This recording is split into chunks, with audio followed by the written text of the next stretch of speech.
Hey, it's Nate Savage from Guitar Fam, and since it's a new year, I wanted to do a video on setting goals on the guitar, but maybe in a little bit more different or fun way. Now, I'm not one for New Year's resolutions generally, but what I do like to do is reflect on the previous year and see what I did well, and then see what I could have, did not so well on or could have done better with, and kind of carry that into the next year. So hopefully, I will get better or not make some of the same mistakes or grow with the successes I had last year. And I do this with my personal life, and I like to do it with my playing as well. And think about your progress over the last year. Maybe your progress was great. If that's the case, that's awesome. If maybe it wasn't so great, maybe you're kind of disappointed with it. That's okay too. This is a great time of year to reflect again and take the goods and the bads and learn from them the next year. Now, as I've been talking with my private lesson students about getting really specific with their goals and what we're going to be doing over the next year, I had this kind of idea or thought, and it came from What About Bob, the movie What About Bob, and Dr. Leo Marvin. They talk about death therapy in there. Your death therapy cured me, you cheat! And so I thought, what about guitar death therapy? And if you don't know what this is, death therapy is like when somebody's having a crisis in their life, they'll go to a psychologist or something. Or if they've had a big loss or any kind of monumental life thing, they'll sit down and lay down and convince themselves that they're dying and bring up all their baggage, what they want to say to people, what they wish they'd have done, what they're glad they did, everything, and they just write it down. It's a way of kind of getting everything out. Now, that's as heavy as we're going to get here, so sorry if it's a little bit heavy, but for guitar, we can do the same thing. Think to yourself, what are all the things that I want to accomplish with guitar that are important to me? My list is going to look different than yours. So this could take some time.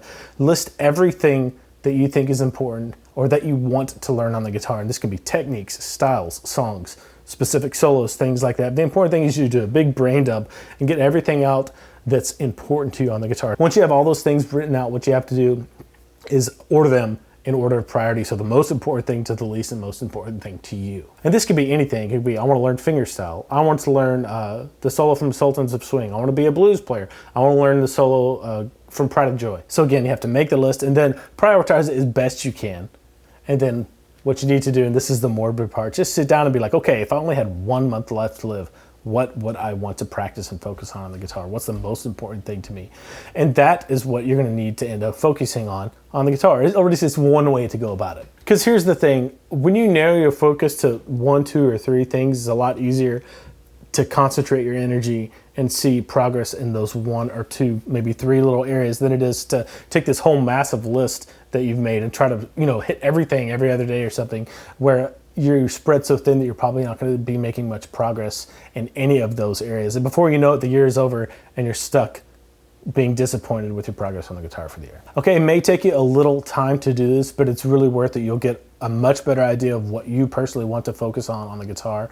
And once you actually start practicing this stuff in your daily routine, you're going to see much better progress over time. And I will tell you, personal testimony, the times that I've done this and focused only on a good example is I want to focus on fingerstyle, but the bulk of my practice time is going to be spent on learning windy and warm. That's the times in my own practice time when I've seen the most progress on the guitar is when I focus on one thing and then specifically apply it to songs. And we'll get into this because I have 10 tips for you for do's and don'ts of setting goals or, thinking about practicing guitar in the new year. And these tips, you'll see how they kind of relate directly to this whole idea of guitar death therapy as we go along. All right, number 1 is don't just make a big list of what you want to accomplish on the guitar. What happens is you end up trying to tackle it all and you end up not making much progress with any of it. I know this because I used to do this. I used to make big lists of things that I want to accomplish on the guitar and then do A days and B days and try to hit everything and then practicing 3 hours a day. And I wasn't getting much better at any of it. And that's kind of a shame. It's a waste of time. If I'd have picked, 1 or 2 things at a time and just focused on those for 6 months, a year, I would have been much better off. Number 2, try not to be too broad with what you want to accomplish. It's one thing to say, okay, I want to be a fingerstyle guitar player. That's really, really broad.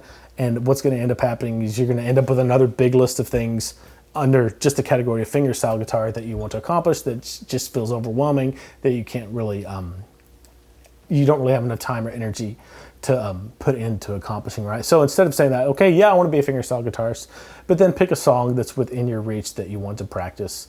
And then maybe pick a a topic like, or a goal, I want to get my thumb under control this year. I want to be able to hit bass strings and alternating bass patterns with my thumb super accurately. And if you can do that at the end of the year, just think how much better the next year is going to be after that if you never have to worry about your thumb hitting right notes again. And a good example would be Dust in the Wind. If you're kind of a beginner inching toward intermediate player for fingerstyle, Dust in the Wind would be a good song. And you can pick any song depending on which genre of music you're interested in. Number 3, apply everything to music. And this can be done a couple different ways here. If you have your prioritized guitar death therapy list and you've picked your top 2 or 3, just make sure that one of those is a song that, like, this is my hill to die on this year. I don't care if it takes me all year, I'm going to learn this song.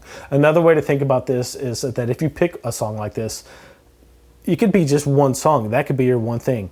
That song is going to contain in it chords, scales, techniques, all that you all have to get down in order to play that song. So that song is kind of like the capsule that busts out your practice list. So that can be another way to look at it. But make sure whatever you do, have a song that is your goal, or at least part of your goal. Number 4, make time for a hardcore concerted practice in your practice time. And I say this and you might be like, well, that sounds very obvious, but let's say you have just a half hour of practice today. You need to have a designated amount of that time where you're spending practicing these, 1, 2, 3 things from your list.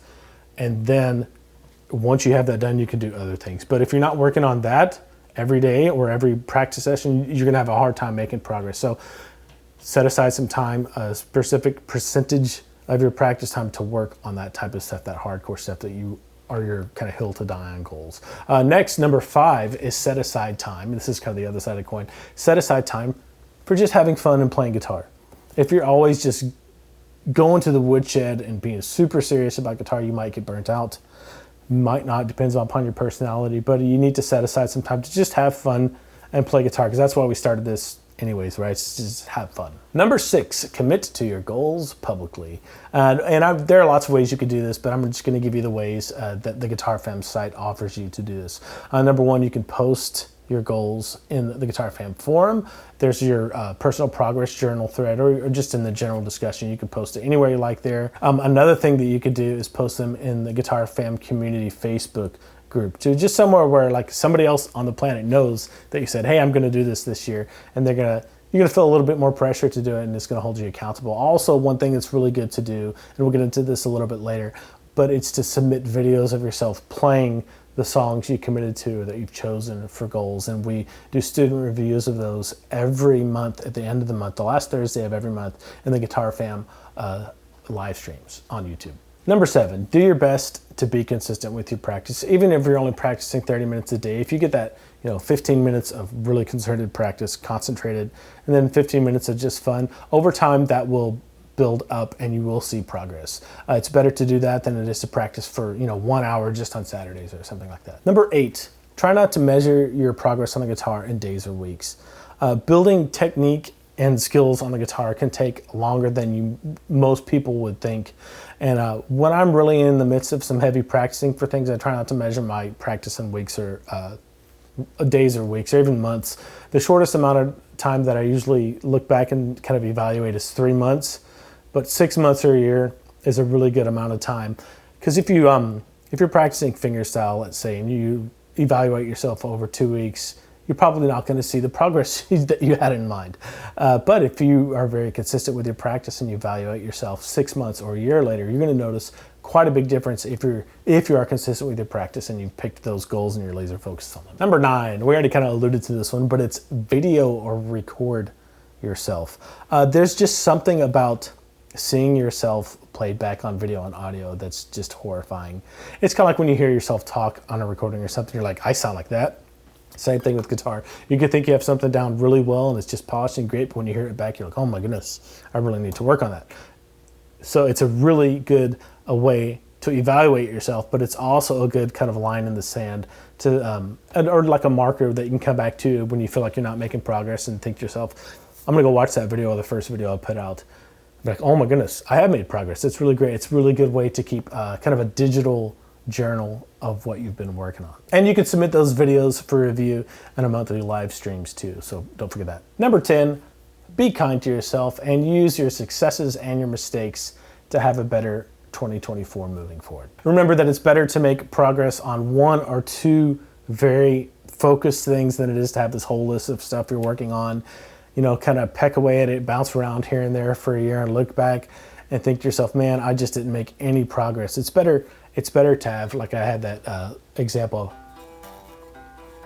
to have control of your thumb for fingerstyle and have only that at the end of the year than be like, oh, I'm in the exact spot I was when I started. So just know that at Guitar Fam, we're here to support you. If you haven't already, go to guitarfam.com and create your complimentary account. You'll get access to the first module of all of our premium courses. And you can sign up for the premium version of the Guitar Fam membership for just $9.97 a month or $97 a year.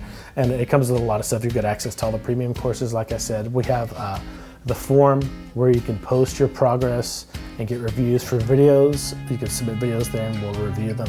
There are monthly live streams and we'll keep you accountable, but also encourage you along the way. Another thing that I should mention is we do have a cover song collaboration challenge coming up for 2024. So if that sounds like something you're interested in, if you need something to kick you in the pants every 3 months to have a song finished, learned, and then submitted, you know, with a video for yourself, that is going to be something that's going to be a lot of fun for everybody to join into. And if you need any extra help along the way, we do have private lessons with myself on the website. And the first one is complimentary. So if you're having trouble with the guitar, you just don't know where to go ahead and book that first lesson and we'll see you on the site. Bye.